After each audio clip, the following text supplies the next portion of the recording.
Hello everyone. In this material we will trace the history of the Croc series, discussing all the games in the series up to its downfall. But let's start from the beginning. The original concept of the game, in which Yoshi was to play the main role, was very promising. The creators from Argonaut Games even established contact with Nintendo, hoping to create a title that would utilize the technological capabilities offered by the hardware of that time. Creating a game with three-dimensional graphics was a big challenge for them, especially due to the hardware limitations of the first PlayStation. Technology and limitations, the game was designed based on the concept of 3D tiling, taking into account the technological limitations of the PlayStation and Sega Saturn consoles. They had to manage textures and polygons in detail to ensure smooth gameplay on this platform, and also effectively utilize the limited power of the GPU. These limitations affected the size and detail of the game world, but they still managed to present a demo with Yoshi as the main character.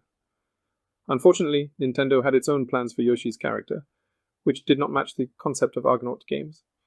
The Argonaut Games team found itself in a situation where they had to change their original idea. Instead of giving up, however, they decided to use this obstacle as an opportunity to create something of their own, unique. Thus, the idea for Croc was born. A cute little crocodile, quite similar to Yoshi, by the way, who became the central character of the game, Croc, Legend of the Gobbos. Control and steering. Due to the lack of an analog controller at the time of creating the game, Croc could only move in 8 directions, which differed from other top 3D games of that era, such as Mario 64. Let's start with a very early prototype from 1996. At first glance, you can see the long journey this game has taken. In this version, in order to complete the level, all Gobbos must be collected. We also see the presence of pouches, which, apart from the sound effect after collection, seem to be functionless. The control is clunky, and the camera work is horrendous, but after all, it's a prototype. Next, we move to February 1997. The controls are much better, and the camera work has been improved. We can see other enemies and letters on the board, which we collect, eventually replaced by colored crystals. And the pouches are still present, suggesting that they were removed at a late stage of production. The final solution for completing a level was introduced. To do it, we hit the gong, here to ensure that no one is in doubt that it's our goal. It has the word goal written on it. We can also see how the island itself has changed, and so we finally move to the final version of the game, released in the second half of 1997. Croc, Legend of the Gobbos, made its debut in the gaming market in the second half of 1997. The game was composed of 4 different worlds, each containing 6 levels, 2 bosses, and a bonus level. Croc has a simple but motivating storyline. The game tells the tale of a small crocodile named Croc, who is found by the peaceful tribe of Gobbos. As he grows up, his tranquil life is abruptly ended, when the evil Baron Dante and his animal minions kidnap the Gobbos. It is up to Croc to save his friends and defeat the malevolent Baron Dante. The first thing that strikes you is the game's aesthetics. The colorful graphics, charming characters, and diverse environments made the game attractive to both younger and older players. The high-quality music added to the mood and fit well with the various stages of the game. The control, though significantly improved compared to early prototype versions, still had some issues, as did the camera work. The worst aspect was precise jumping. However, despite some discomfort, it allowed for a reasonably enjoyable game experience. The enemies were not particularly diverse, unlike the bosses. Each enemy had its unique features and required a different approach to defeat. The game posed a challenge for both younger and older players. The game rewarded players for collecting all Gobbos on the level and for finding hidden colored crystals. Achieving all the rewards allowed for unlocking additional levels. Croc, Legend of the Gobbos, was warmly received by players and critics, gaining popularity worldwide. It was released during the golden era of 3D platformers and didn't have easy competitors. It had to measure up against such hits as Mario 64 and Crash Bandicoot. Fortunately, it was a game full of charm that left a lasting memory in many players and sold millions of copies.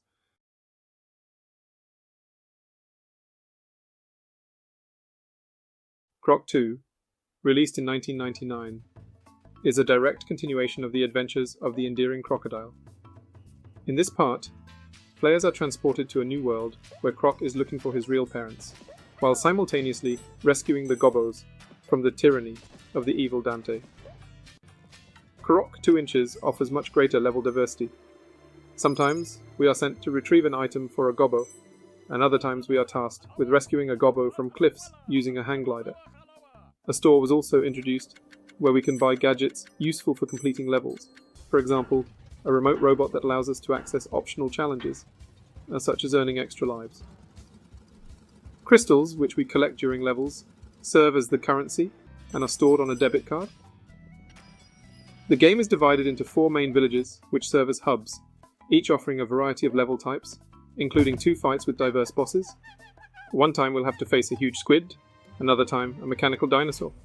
A mission system was introduced through which we receive tasks from the Gobbos. This is the main way new missions are required. Vehicles are also a new feature. We can partake in speedboat races or fly a plane while fighting Lord Dante. Graphically, the game is significantly improved compared to its predecessor. Everything looks more detailed and colourful. In terms of controls, the game is similar to its predecessor, although the developers introduced several improvements that make the gameplay more fluid. One of these is the introduction of analog controls, significantly improving movement precision. Unfortunately, sporadic issues with the camera still persist. Similar to the first part, Croc 2 Inches was received positively, although it didn't reach the same level of popularity as its predecessor. Despite this, it is a game remembered fondly by many players who appreciate its charm and reminisce warmly about the time they spent with it. The games were later ported. The Game Boy Color versions are interesting cases of game adaptations for a system with significantly less computational power. In the case of Croc, Legend of the Gobbos on Game Boy Color, the decision was made to completely change the perspective from 3D to 2D, which was definitely more suitable for the hardware capabilities of this console. The game, while retaining the basic mechanics and goal, differs quite significantly from the original version. The levels are now designed in the style of traditional 2D platformers, and players must collect crystals and rescue Gobbos on each of them. This version is also significantly more difficult than the original version on PlayStation, Sega Saturn, and PC. Croc 2 Inches on Game Boy Color was also transformed into a 2D game, with similar changes in level design. However, here the game tried to more closely replicate the mechanics and structure of the original game, offering hubs and tasks to perform for the Gobbos. These releases did not become as popular as their full-sized editions, and are not remembered as fondly. The Croc games also received their versions for mobile platforms, but unfortunately it wasn't what the fans were hoping for. Look how they messed with my boy. The first game, Croc Mobile Jungle Rumble, was released in 2005. This version of the game was rather simple and focused mainly on solving puzzles rather than the full-action platforming gameplay that fans loved in the original game. The next game was Croc Mobile Pinball, released in 2006, which was simply a pinball game with elements of tables known from the Croc series. Although it was an interesting approach, it wasn't what the series fans were waiting for. The last game, Croc Mobile Volcanic Panic, is another attempt to transfer the Croc universe to mobile platforms. In this game, we have to help Croc save the Gobbos from the hands of the sinister Baron Dante, who plans to cause a volcanic eruption. Unfortunately, like other mobile adaptations, Volcanic Panic didn't meet the fans' expectations.